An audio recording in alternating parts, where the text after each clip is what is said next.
Fala pessoal, hoje a gente vai falar sobre cobrança de mensalidade nas universidades estaduais públicas, como a USP, Unesp e Unicamp. Será que é possível cobrar mensalidade? Será que faz sentido? Qual é o racional que está por trás disso? Bom, antes da gente entrar no tema, eu queria pedir para vocês, de novo, darem um like no vídeo, se inscreverem no canal, clicarem no sininho para receber as notificações dos próximos vídeos que a gente for enviar. A gente tem mandado sempre conteúdos diariamente e aí espero que vocês aproveitem o melhor possível aquilo que a gente está fazendo aqui na Assembleia Legislativa de São Paulo. Mas vamos falar sobre essa ideia de cobrança de mensalidade nas universidades públicas, sobretudo nas estaduais aqui de São Paulo, USP, Unesp e Unicamp.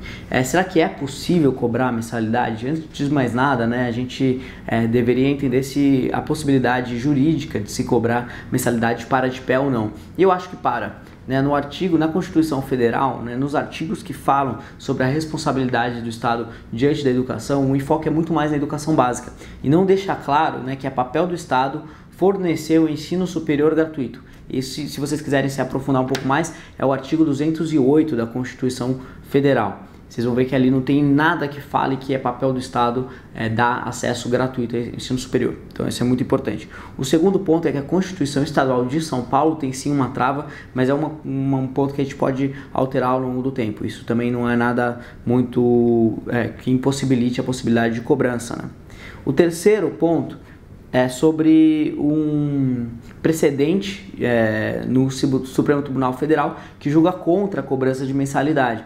Mas esse não é um precedente tão forte de um caso só e no final de contas já existe precedente em universidades municipais cobrando mensalidade de alunos de cursos de graduação e também das próprias universidades federais e estaduais cobrando mensalidade dos alunos dos cursos de pós-graduação, sobretudo os cursos de viés profissionalizante. Bom, o segundo ponto, por que esse é um debate que eu acho que vale a pena a gente levantar aqui no estado de São Paulo? Porque, em primeiro lugar, qual que é a fonte de financiamento dessas universidades estaduais? É o ICMS, que é um imposto que incide sobre consumo. E quem consome mais como percentual da renda são as famílias mais pobres. Uma família que tem renda de 100 mil não consome toda a renda, enquanto que uma família que tem renda de um salário mínimo ou 2 salários mínimos provavelmente consome toda a renda ao longo do mês. Então ela paga mais ICMS como percentual da renda e como tem muito mais gente também de baixa renda do que de alta renda, isso faz com que a maior parte do ICMS do Estado seja recolhido das famílias que mais precisam, que menos estão numa situação confortável. Só que quando a gente olha quem se beneficia do serviço do ensino superior gratuito no estado de São Paulo, os alunos da USP, da Unesp e da Unicamp, 3/4 deles vieram de escolas particulares, ou seja, tem condições de financiar a própria educação. 3/4, 75%. Claro que isso varia de universidade para universidade e de departamento para departamento. Por exemplo, no departamento de medicina, esse número ainda é muito maior. A grande maioria dos alunos vieram das escolas particulares porque é um curso que tem uma barra, um nível de exigência de entrada muito maior. Então, os alunos das escolas públicas são menos competitivos porque a gente sabe que a qualidade do ensino estatal brasileiro é muito menor do que a das escolas particulares.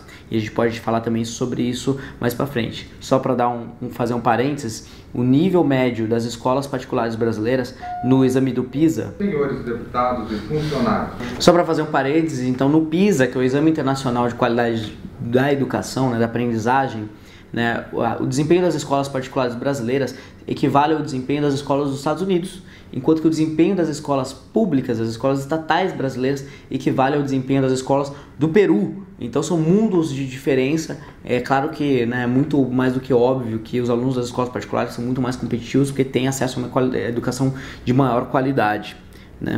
Então tem essa incoerência em que uma universidade que é financiada sobretudo pelas camadas mais pobres da população e que tem como beneficiários as camadas mais altas da população, em termos de renda.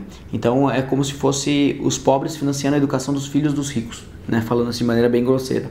Então esse é um ponto muito relevante que eu acho que por si só já justifica a cobrança de mensalidade. Claro que quem não puder pagar receberia bolsas parciais, bolsas de estudos parciais ou até integrais, dependendo da faixa de renda do aluno que foi aprovado aí no vestibular. O terceiro ponto é a situação fiscal das universidades, Será que elas estão passando sufoco ou não? Porque isso também entra dentro do debate, por que a gente está começando a olhar de maneira mais profunda o financiamento das universidades estaduais. E quando a gente olha, por exemplo, a USP, Universidade de São Paulo, 95% do orçamento vai direto para a folha de pagamento, é salário de funcionários, de professores, de funcionários administrativos, técnicos e por aí vai. 95% do orçamento, não sobra nada para investimentos em pesquisa e por aí vai.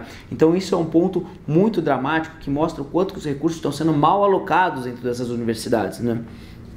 E aí sai uma notícia aí nos jornais de que a USP no ano passado deu superávit. E aí quando eu fui levantar os números e ver, de um orçamento de 5 bilhões de reais que é o da USP, 5,1 bilhões de reais, sabe quanto foi o superávit? Foi de 206 mil reais. É um superávit de 0,004%. Então o superávit é absolutamente ilusório. É uma vergonha falar que a USP deu superávit, sendo que essa quantia é tão pequena dentro de um orçamento tão gigantesco como é o da Universidade de São Paulo.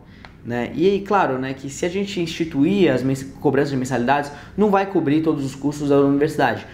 Sobretudo porque a USP, o Unesp e o Unicamp são voltados para ensino e pesquisa. E a faixa de pesquisa geralmente é a faixa mais cara, onde os recursos deveriam ser mais alocados e onde, enfim, se gasta mais dinheiro. Mas eu acredito que com a cobrança de mensalidades, com a aproximação do setor privado junto às universidades para financiamento de pesquisa, ao longo do tempo, né, e com essas modalidades, com o endowment, que é o fundo patrimonial do ex-alunos, né, doando para a universidade para que ela consiga gerir esses recursos e utilizar na aplicação de pesquisas e, enfim, bolsas de estudos para os alunos, ao longo do tempo essas universidades se tornam independentes do Estado e a participação do Estado, com E maiúsculo, passa a ser irrelevante ao longo do tempo, o que deveria ser, no meu ponto de vista, o cenário ideal. Um último ponto é, mas poxa, será que a USP está tão mal assim? Será que a Unesp e a Unicamp também estão tão mal assim em comparação ao resto do mundo? Sabe? Será que vale a pena discutir isso? A USP é uma universidade tão boa assim? Vamos comparar então com outras universidades ao redor do mundo. Eu peguei aqui a UNAM, que é a Universidade Nacional Autônoma do México, a principal universidade do México. Ela tem um orçamento de $1 bilhão por ano, enquanto que a USP tem um orçamento de 1,5 bilhões de dólares por ano, então um orçamento 50% maior. A UNAM tem 280 mil alunos e a USP tem 93 mil alunos, ou seja, 3 vezes menos alunos do que a UNAM. Né? Então o custo por aluno lá no México, na UNAM, é de 3,5 mil dólares por ano. A gente está usando dólares para comparar um com o outro. E o custo por aluno na USP é de 16 mil dólares por ano, ou seja, um custo por aluno 4,5 vezes maior, porque tem um orçamento maior e tem menos alunos.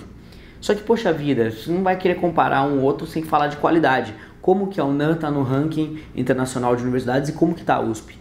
As posições delas são muito parecidas, mas por incrível que pareça, a UNAM está 5 posições à frente da USP no principal ranking internacional de universidades. Ou seja, ela gasta menos por aluno, ela tem muito mais alunos atendendo muito mais pessoas com menos dinheiro e está em posições melhores no ranking do que a USP. Então isso mostra, sem sombra de dúvidas, é evidente, são os dados assim, que existe um espaço de melhora muito grande para a Universidade de São Paulo e aí eu também repasso para a USP, para a Unesp e para a Unicamp também. Então a gente tem que começar a debater essa situação, a gente tem que começar a se aprofundar nas questões de governança dessas universidades e de financiamento, porque além de ser completamente distorcido, né, de ser um dinheiro do pobre que financia a educação superior do filho do rico, né, de maneira grosseiramente falando, né, de maneira grosseira falando. Além de ser um recurso que deixa de ir para a educação básica, ainda, né, vai para uma instituição que aloca maus recursos,